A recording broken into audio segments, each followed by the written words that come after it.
This is the best way to attract and trap mosquitoes naturally, and it only takes a few minutes to put together.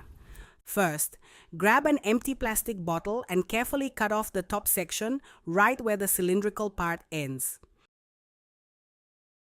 Try to make the cut as even as possible because we're going to reuse the top part later as a funnel.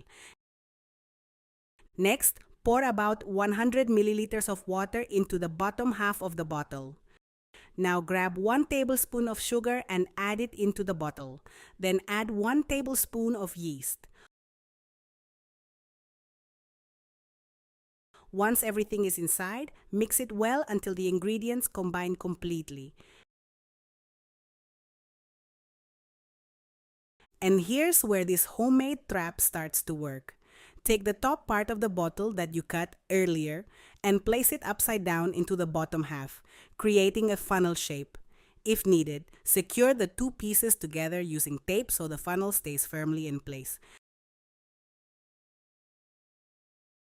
Now let me give you one important detail that many people skip. Grab a piece of dark cloth, cardboard, or dark construction paper and wrap it around the outside of the bottle, securing it well. Dark colors help create an environment that mosquitoes are naturally more attracted to, especially in dim areas. Once your trap is ready, place it near areas where you've noticed mosquito activity. Kitchens, near windows, or humid corners usually work best. What makes this trick interesting is the reaction happening inside the bottle.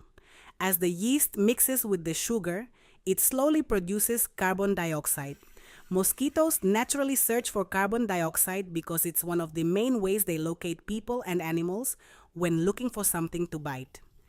As they fly toward the source, many of them enter through the funnel opening but have trouble escaping afterward, leaving them trapped inside the bottle. Now, before trying this, here's one quick tip that makes a huge difference. Keep the trap away from strong fans or windy areas because airflow can reduce how well the carbon dioxide spreads through the air. And for best results, replace the mixture every few days once the reaction starts slowing down. One thing you'll notice immediately is how simple and inexpensive this method is compared to constantly buying mosquito sprays, plugins, or chemical products. Save it so you can come back to it later.